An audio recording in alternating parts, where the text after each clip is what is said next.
归我，望王兄见谅。这修行之经，因有云雀子说出，恐不止于此。那个野人临死前，这修行之经取出，而是星隐。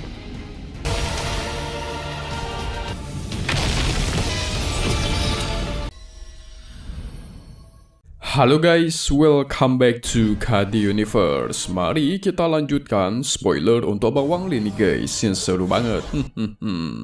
Oke. Jadi di part sebelumnya kita semua sudah melihat si Wang Lin yang dibantu sama seorang praktisi tua untuk membenarkan kultivasi dia. Sekarang tubuh dia tuh menjadi semakin kuat dan memancarkan aura sangat kuat. Dia sangat yakin sebentar lagi minimal dia bakal nerobos dari ranah Ascendan. Tapi di satu sisi dia kesal juga guys. Dia tidak rela memberikan binatang gunturnya begitu saja kepada si praktisi tua itu. Sementara Leon yang melihat Wang Lin semakin kuat membuat dia semakin panik. Jika Wang Lin makin kuat, rencananya selama ini akan gagal total. Maka dari itu, kita masuk ke intro ya guys ya. Hehehe. Ketika mereka tiba di sebuah gunung misterius, Leon dan praktisi wanita merasakan ketakutan karena ada hawa berbahaya gitu. Wang Lin menduga mungkin kedua praktisi ini memiliki hubungan khusus dengan alam surgai guntur, soalnya dia sendiri nggak merasakan hawa apapun, sementara mereka berdua bisa guys. Wang Lin menyadari dia sedang dimanfaatkan oleh Leon buat datang ke tempat ini, membuat dia sedikit kesal dan ingin cepat-cepat menghabisi mereka. Tapi dia tetap bersikap tenang dan pengen tahu apa yang sebenarnya direncanakan Leon. Maka dia putuskan untuk mengamatinya terlebih dahulu sampai semua rahasianya terungkap.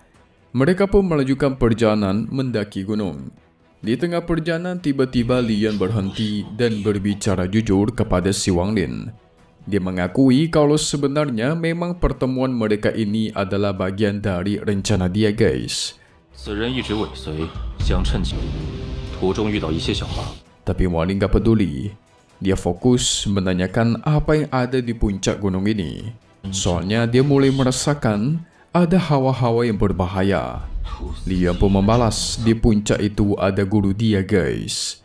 Terlebih lagi dengan kultivasi Wang Lin sekarang, dia gak bakal mampu melawan gurunya Leon. Bahkan gak bakal bisa keluar dari gunung ini tanpa seizinnya. Waduh, ternyata Wang Lin dijebak untuk melawan gurunya, sialan nih. Tapi Wang Lin kita tidaklah takut, malah menyebutkan sebuah formasi yang bernama 18 Plum. Leon kaget mendengarnya. Itu merupakan teknik rahasia miliknya yang sudah dia pasang di sekitar gunung ini. Kok bisa Wang Lin tahu ya? Wang Lin pun memanggil boneka surgawi, lalu membuka jalan dari formasi 18 Plum ini. Dia pengen membuktikan bahwa tidak segampang itu dirinya dikendalikan oleh siapapun.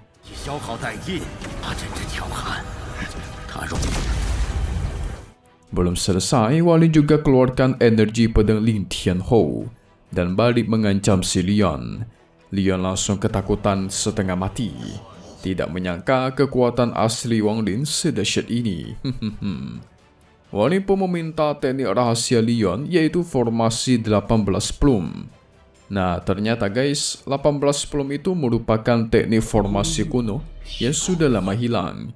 Teknik ini sangat rahasia, bahkan murid biasa yang mempelajarinya aja itu cuma boleh mempelajari sampai ke tingkatan 9.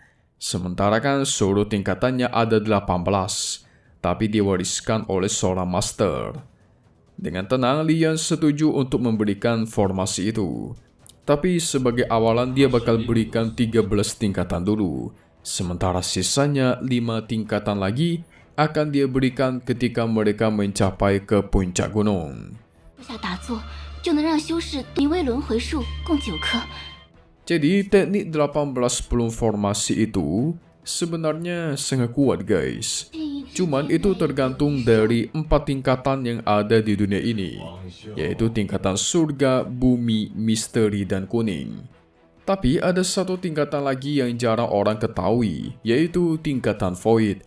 Nah, Lian menjelaskan buat mencapai ke tingkatan void harus melewati 4 ujian lagi guys. Yang berarti kalau kalian ingin menguasai 5 tingkatan yang ada di dunia, minimal harus melewati 8 ujian. Nah, salah satu ujiannya adalah gunung ini guys, yang bernama Gunung Pemusnah. Sebenarnya jika orang biasa mendaki gunung ini, dipastikan dia nggak bakal bisa sampai ke puncak. Karena gunung ini memiliki formasi yang menghalangi. 朱雀国使者，老夫100年没来。到时便劳烦前辈。 Setelah mereka hampir mencapai puncak, tiba-tiba si praktisi wanita itu yang bernama Ke Hong meminta tolong kepada Wang Li buat melindungi dia. Soalnya Ke Hong yakin Lian mendekati keluarganya demi tujuan tertentu. Dan Lian membenarkan hal itu. Dia mengakui dia tuh pengen membalaskan dendamnya kepada leluhur keluarga Ke Hong gara-gara mencuri sesuatu dari tuannya. Dari situlah Ke Hong menyerahkan semua harta miliknya dan bergegas kabur supaya selamat. Tapi Lian gak peduli guys. Dia keluarkan gulungan dari harta Ke Hong, lalu dia melanjutkan perjalanan sampai ke puncak. Gak lama dari itu mereka pun sampai ke puncak nih. Betapa kagetnya Wang Lin, dia melihat ada sebuah patung raksasa dengan seorang pria di samping pedang terbang. Patung itu memancarkan aura kuno yang sangat kuat. 不过，是一代朱雀也无忧的雕像。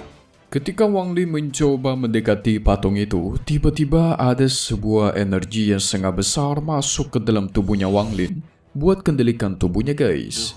Itu membuat dia merasakan kesakitan yang sangat luar biasa. Untungnya si Wang Lin segera mengeluarkan energi itu dan mundur sejenak. Dia menyadari patung ini mengandung mantra celestial kuno yang berupa warisan budak. Jadi bagi siapapun yang menerima energi itu, orang tersebut malah akan diperbudak turun-menurun. Lalu Lian yang berada di sana mengungkap rahasia besar dari keluarganya. Dengan nada begitu sedih dia jelaskan, sebenarnya dulu keluarganya adalah salah satu 6 keluarga terkuat di sistem bintang All Heaven ini. Tapi semua itu berubah ketika leluhurnya sampai ke puncak gunung ini guys, dan malah terkena teknik budak patung yang ada di tempat ini. Itu membuat seluruh keturunannya menjadi lemah, sampai-sampai cuma mampu menembus kerana askenan doang, dan umurnya sangatlah pendek. Tapi suatu hari muncullah seorang jenius di keluarga Linnya yang menjadi leluhur terakhir keluarganya guys, di mana orang itu memiliki bakat yang luar biasa. Dia berkelana mencari cara buat memecahkan kutukan teknik Buddha ini, sampai-sampai leluhurnya masuk ke dalam alam surga yang guntur. Tapi semenjak saat itu, leluhurnya tidak pernah kembali dan keluarga Li-nya malah terus turun dan turun. Tapi tepat 1000 tahun yang lalu, ayahnya Lian kebetulan menemukan pedang besi peninggalan dari sang leluhur guys ada di tangannya keluarga Ke. Nah disitulah si Lian menyadari kemungkinan leluhurnya sudah dihabisi sama keluarga Ke. Oleh karena itu dia mengeluarkan sebuah formasi teleportasi. Lalu dia teleportasikan Ke Hong ke hadapannya lagi. Berniat menggunakan darahnya Ke Hong sebagai persembahan untuk menenangkan jiwa leluhurnya di sini. Oh walah. 全部说出。真正的野人，弟弟，为何会有这？ Tapi itu membuat Wang Lin bingung, lantas apa tujuannya si Lian membawa dia ke sini juga? Sebelumnya Lian udah pernah melihat Wang Lin yang bertarung yang sangat kuat dan hebat. Maka dari itu Lian membutuhkan salah satu teknik yang Wang Lin miliki. Dia berjanji kalau semisal Wang Lin membantunya, maka dia bakal memberikan 5 tingkatan terakhir dari teknik formasi 18 plum. Lian pun langsung menghabisi Ke Hong di tempat guys, membuat jiwanya terserap ke dalam patung. Dia pengen membebaskan keluarga Li-nya dari teknik kutukan budak dari patung. Tapi Wang Lin merasa ada sesuatu yang aneh. Lian pun menjelaskan dia meminta Wang Lin menggunakan teknik mantra stopnya. Nah, hanya dengan teknik mantra stop itu Wang Lin berhenti gerakan, pasti jiwa yang ada di dalam patung itu gak bakal bisa kabur dan dia bisa dengan mudah menghancurkan segala yang ada di sini. 要归我。望王兄见谅。 Mendengar itu, Wang Lin pun setuju. Tapi dia merasa ada sesuatu yang janggal nih. Karena Wang Lin setuju, maka Lian memulai ritual besar di depan patung misterius. Dan tidak lama dari itu, patung tersebut memancarkan aura kebencian luar biasa. Suasana di sekitar sana pun berubah menjadi mencekam. Langit bergemuruh dan guntur-guntur mulai bermunculan. Ketika Lian mengeluarkan sebuah botol giok, area di sekitar sana menjadi semakin mencekam. Bahkan patung pun mengeluarkan aura semakin kuat. Tahap terakhirnya Lian yaitu mengeluarkan gulungan dari Kehong. Dan dia bukalah gulungan tersebut. Area di sana mengalami gempa guys, menggoncang dan patung misterius pun menggunakan aura kebangkitan. Lian menyuruh Wang Lin agar gunakan mantra stopnya sekarang juga. 这修行之经 因有云雀子说出，故不止于此。 Tapi si Wang Lin tidak nurut. Karena dia tahu jelas, setelah semua yang dia lihat, tujuannya si Lian itu bukanlah membebaskan kutukan keluarganya, melainkan membangkitkan sosok surgawi yang terdapat di dalam patung ini. Nah lo, nipu nih si Lian nih, kampret ya. Karena Wang Lin tidak menepati janjinya, maka Lian murka dan langsung menyerang. Segera Wang Lin keluarkan penjaga surgawi dan terjadilah pertarungan sengit. Tapi Lian jauh lebih kuat guys. Dia kalahkan penjaga surgawi Wang Lin. Wang Lin pun mencoba kabur dari sana. Tetapi si Lian sudah mempersiapkan hal ini. Dia diam-diam memasangkan sebuah formasi khusus yang membuat Wang Lin tidak akan bisa kabur dan terus diteleportasikan ke hadapannya Lian. Jadi kemanapun Wang Lin pergi, dia pun bakal teleportasi ke hadapan Lian lagi. Karena gak ada cara lain, maka akhirnya Wang Lin pun maju menyerang. Sehingga terjadilah pertarungan sengit di antara mereka. Lian tidak mau buang banyak waktu. Teknik rahasia pun dikeluarkan, yaitu formasi 18 plum. Menyerang Wang Lin dari segala arah. Itu tidak membuat Lord kita takut. Dia terus menghindari serangan formasi itu. Dan dia mengungkapkan rahasianya Lian guys.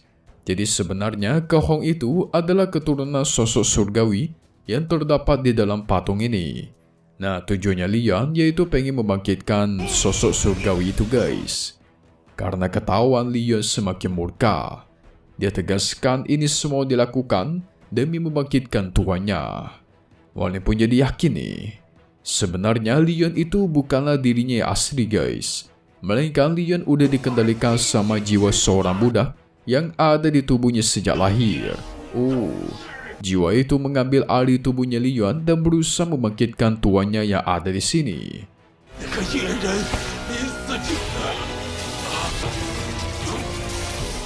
Lian pun auto murka. Dia terus menyerang. Tapi dalam pertarungan ini, Wang Lin tentu jauh lebih kuat. Dia menghindari semua serangannya, bahkan menghancurkan formasi-formasi buatannya. Wang Lin juga mencoba menyadarkan jiwa asli Lian menggunakan cambuk jiwa Leisure dan Tuar. Cara itu berhasil guys, membuat tubuh Lian terdiam. Tanpa basa-basi, Wang Lin menggunakan cambuknya lagi, menyerang langsung ke jiwanya Lian. Tapi belum selesai. Lian dikendalikan dan pertarungan kembali berlanjut. Dia mengakui dia juga mengincar cambuk solutionnya Wang Lin, cambuk jiwanya Wang Lin guys. Karena dengan harta itu, peluang kebangkitan tuannya akan semakin besar. Tapi mau gimana pun, saat pertarungan Lord kita lebih kuat. Hanya perlu menggunakan cambuk jiwanya untuk menyerang jiwanya Lian secara langsung. Setelah melihat semua kejadian ini, Wang Lin pun mulai memahami. Sebenarnya keluarga Ke dan keluarga Li memiliki hubungan khusus. Keluarga Li itu adalah budaknya keluarga Ke guys. Karena keluarga Ke itu keturunan surgawi kuno.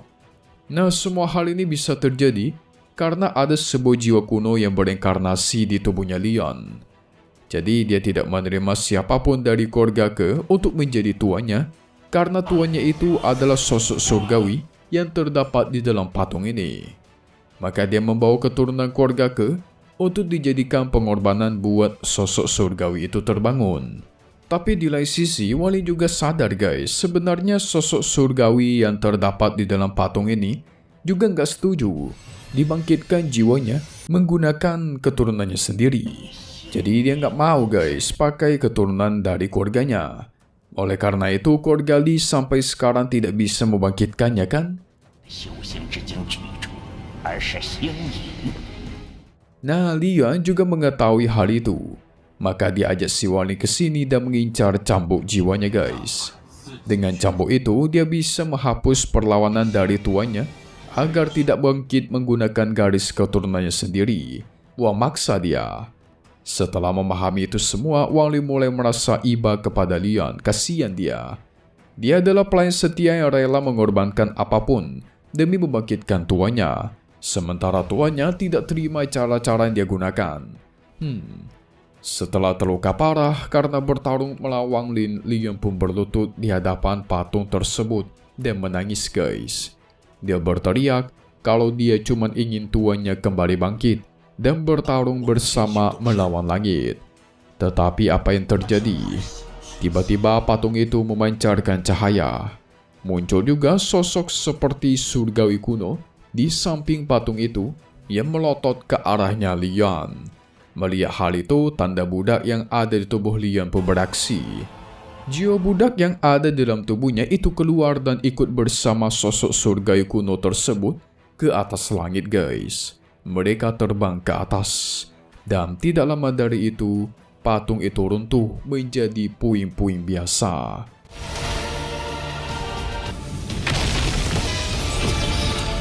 Wah, dramatis juga episode ini ya. Gak nyangka ternyata ada budak yang terlalu setia ya. Ini berarti jelas guys, sosok surgawi di dalam selama ini tidak mau bangkit karena caranya salah. Tapi karena sekarang melihat kesetiaan dan bagaimana Lian yang sangat luar biasa setia, semua usahanya seperti itu, maka sosok surgawi memilih tidak bangkit, melainkan menyerahkan jiwanya ke langit yang artinya dia nggak bakal bangkit lagi guys. Maka dari itu mereka bakal diadili di surga atau neraka nanti, seperti itu. Selesai dulu untuk spoiler kali ini, seru juga ya, nggak nyangka sesedih ini. Kita tunggu episode 148 Ranger Immortal Xianni. Maksudnya episode selanjutnya pastinya cuma di sini, KD Universe. Thank you buat kalian semua nonton dan selalu support channel Mimin. Semoga kalian semua sehat selalu. Memang pamit undur diri dulu. Kita bakal ketemu lagi di video-video selanjutnya. Oke kalau gitu, see you guys.